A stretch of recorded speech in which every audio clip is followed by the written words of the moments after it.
La création des documents dans votre Google Drive passe par le bouton Nouveau, essentiellement. Nous avons vu tout à l'heure comment créer des dossiers, des sous-dossiers, comment importer un fichier ou un dossier complet. Vous voyez que vous avez également la possibilité d'aller ajouter des documents de type Google, tels que les Google Docs, donc qui correspond à un texteur, un Google Sheet qui correspond à un tableur, un Google Slide qui correspond à un logiciel de présentation, des Google Forms permettant de créer des questionnaires et des sondages en ligne, et toute une série d'autres applications. Imaginons que vous souhaitiez rajouter des applications mais qui n'apparaissent pas ici. Dans le petit plus, vous pouvez associer des applications complémentaires. Vous allez apparaître, donc ici vous allez arriver dans la partie des applications Google Drive disponibles. Imaginons que par exemple nous souhaitions créer des cartes mentales par exemple. Eh bien, soit vous cherchez directement, enfin en tout cas les éléments les uns après les autres, ou alors vous utilisez l'application de recherche, par exemple Mind Map.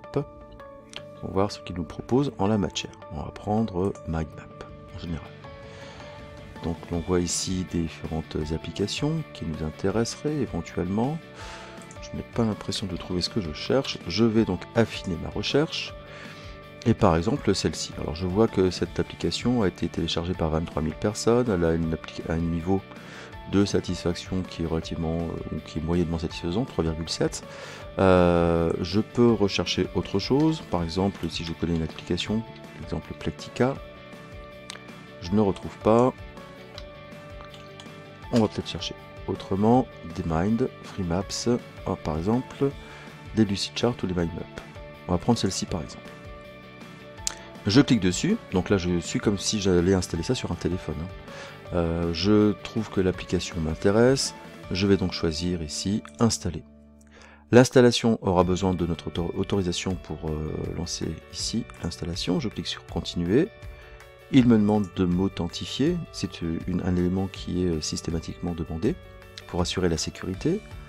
Je vais cliquer sur autoriser et l'installation donc va avoir lieu ici. Il me dit que l'application a été connectée, donc l'application MindMap a été connectée avec le Google Drive, donc en utilisant votre adresse Gmail. Il me demande si je souhaite ici par exemple définir MindMap Drive comme application par défaut pour ouvrir les fichiers compatibles, qui sont des fichiers de type MindMap. Je vais cliquer sur OK. Et ensuite donc je vais valider. Je peux fermer ici donc ma fenêtre d'installation d'application. Et quand je vais faire plus, vous allez voir que MindMap pour Google Drive a été installé. Et si par exemple je souhaite créer une MindMap, il me suffit de cliquer sur l'application et j'arrive directement sur l'application en ligne. Alors, ça veut dire qu'effectivement ici, vous voyez, j'ai bien mon adresse Gmail qui est associée et maintenant je peux créer mon application comme je le souhaite. Ça peut être un outil assez utile en tout cas et facile d'accès, notamment pour centraliser toutes vos créations. Je vous conseille d'aller faire un petit tour dans les applications Google tierces afin de personnaliser et de trouver les éléments qui correspondent vraiment à vos besoins. Maintenant, il existe plein d'autres applications qui vous permettront aussi de déposer et d'enregistrer directement en ligne. Alors vos applications Google, si vous les recherchez, se trouvent ici. Une fois que vous êtes connecté, alors soit à partir du Drive ou à partir d'une application, on va prendre Google par exemple, si je me mets sur le site google.fr, eh bien les applications se présentent encore une fois dans le sélecteur d'applications. Donc les principales fonctionnalités et applications disponibles via Google sont présentes ici.